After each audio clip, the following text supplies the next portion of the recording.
All of my employees wear white shirts. This is from the 80s. I was the East Coast expert on a big mainframe company network gear. I was associated with the manufacturing plant, but I did customer site visits to help field engineering either install or more often fix installations that were not working. On customer visits, it was suit and tie.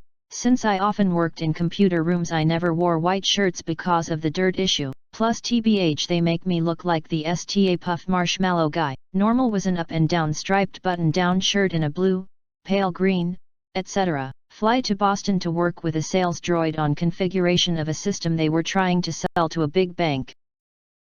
Sales droid says minor change. First we need to go to this mandatory sales droid meeting headed up by the regional VP of sales. Fine. Get there, sea of white shirts, ties and me in my colored shirt. Sit in 5th row, room has about 50 to 60 droids. Regional VP gets on stage, doing his best excite the troops to go out and sell millions speech. Clapping and cheering, etc. Mid-sentence he sees me and stops. Hey you, where is your white shirt? Look around, figure he may be talking to me, so I point to myself. Yeah, you in the blue shirt. All of my staff, everyone that works for me wears a white shirt. Okay, good to know, thanks. Get out. And don't come back until you are wearing a white shirt. You want me to go, and not come back unless I'm wearing a white shirt. Yes, get out now. So I get up, walk to the aisle, turn and go. Hey, do you know who I am? No, I don't FING know who you are and I don't FING care. Out super. Then for the rest of you, I'm Kilted Turtle, the East Coast expert in networking product out of plant name, and I work for the director of engineering there. So, I don't work for him, and it's unlikely that I'll be back since I don't own a white shirt. Left. Flew home. Frantic voicemails from the sales droid about his customer. Next day, dropped into Director of Engineering's office to give a trip report. He starts, so Kilted Turtle, you were a big hit at the sales meeting. VP of Sales called to apologize and wants you to come back. Nope, not going to happen. He comes here, wearing a colored shirt and apologizes to me. I'll consider it. He's not going to do that. Fine, not traveling to that region. I'll talk to people on the phone. I can do my job that way just fine, and walked out. Called my sales droid and said we'd work on the phone, not coming back up. Droid not happy, but understood. Week later, reception calls that I have a guest. Go to lobby and there is my director and the regional VP of sales wearing a blue shirt. Best apology ever. Edited to add, /u/Strider Fighter asked why it was such a fast apology. So, in the 80s network stuff was crazy expensive. The networking part of the deal was worth around $1+ million, tying customers' existing mainframes. Fast host-to-host connections were new and a big deal, and some new mainframes, together, so all in all $4 to $5 million. And it wasn't going fly without some help. So, commissions for sales droid, manager, upper manager, and VP of sales. So, a ton of money on the table for them. They got the deal. And I got a surprise bonus. But I still had to go to Boston. Now to the comments. Even if you worked for the VP, he was a jerk for calling out a person in a big meeting over a shirt color. It was a big power move to show everyone who is the boss. He failed in this case, but I would never want to work for someone that is big on showing off his authority.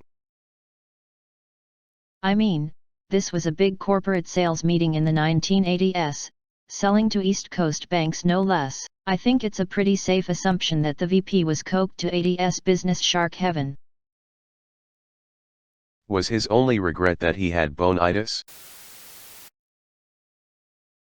Man, this reminds of that gobshite story of that specialized contractor who refused to get the foreman a coffee and quit, leaving them ducked on the historical restoration stuff they were working on. Remember that guy? Amazing. OP replied. I remember that story somewhat. The restorer was one of around 5 people that could do the work. All 5 are booked to the eyebrows. Friend asks the restorer to help out, guy bounces stuff around to fit it in to help his friend, gets to the site, foreman didn't know the guy, thought he was a day laborer and sent him to get coffee. Restorer said no. Foreman blew up, restorer tried to explain, foreman was having none of the story. Restorer bounced. Friend tried to get him back but it was a no-go. I can't recall the final outcome, it was like a multi-part post, but they missed dates. Foreman tries non-approved work and gets penalties. The story ended sadly for the author. Updates from his wife are in the thread. Don't you know who I am? This just goes to show that if you're going to start a dick measuring competition in front of everyone like that, you need to be beyond certain you have the biggest dick or it'll backfire spectacularly. OP replied. Yeah, I was pretty secure in my job and I had a few customers that said if you decide to ditch mainframe company call me first. Plus, me going to customer sites was more of a ploy on getting out of the plant on my part. No disrespect to Boston, by flying/driving in and out of Boston in the 80s was a disaster, so no loss there, but you are right, in a DSW, make sure yours goes thump when it hits the table. I have to know what DSW is, I'm guessing dick swinging, wager. That, ladies and gentlemen, is how it is done. For people asking why, sales drones need engineers. Engineers don't need sales drones. A sales VP is much more replaceable than any mid-level engineer who has been good at their job for more than a couple years. A SME engineer is worth a lot more than that. As a IT guy, this malicious compliance is delicious. Drone better. Ivan Vanko. At this point, he knew he ducked up and the only thing he could do was wear a blue shirt and apologize. Give him props for doing that. Also props to your director for being understanding. I'm sure he had to deal with shit from the VP before the VP gave in. I hope that VP of regional sales learned a valuable lesson. OP replied. Unlikely, but for the years that followed he would come over and use my first name, and I used his, and would talk with me, which made the droids nervous since I was on a first name basis with the VP. What was his reason for so quickly apologizing? Working in government procurement. For decades wore dress pants, shirt, and tie. At lunch I would take the tie off and put it back on. Since I worked in a cubicle, no one really saw me outside of fellow employees. Stopped wearing the tie after lunch. Then a notice came out that there was no dress code. Already had my wardrobe, so kept wearing the same stuff but skipped the tie unless I had a meeting with a vendor or being interviewed for a promotion. OP replied. Later on in my life, I moved from a suit/tie/coat place to khaki pants polo shirts place.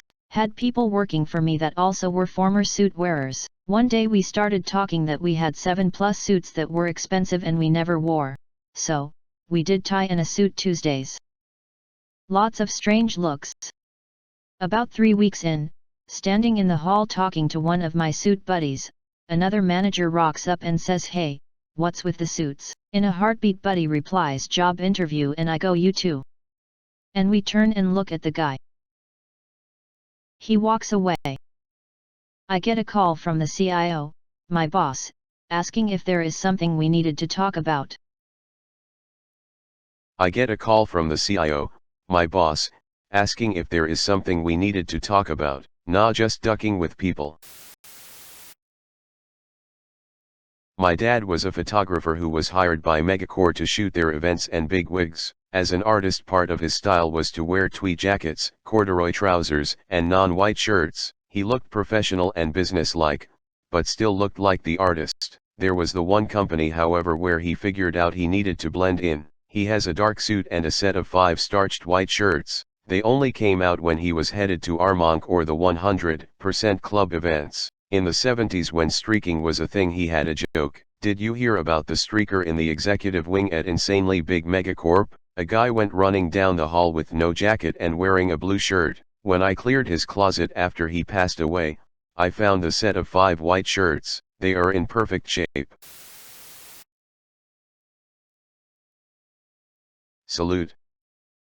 I know what it's like to be the guy who gets the job done, and take shit from some guy who just has a great job. I generally go to work in shorts and flip-flops. I dress up when there are workplace safety requirements. I'm a little behind your times, but I can comprehend how they weren't ready for that in the 80s, but that also when computers were 100% magic to the average user. I salute you because I couldn't be who I am at work if not for people like you. You all built the infrastructure that made my job possible, and you all used that influence you earned doing that to make it possible for more people to be unorthodox in our workplace attire. I stand on your shoulders.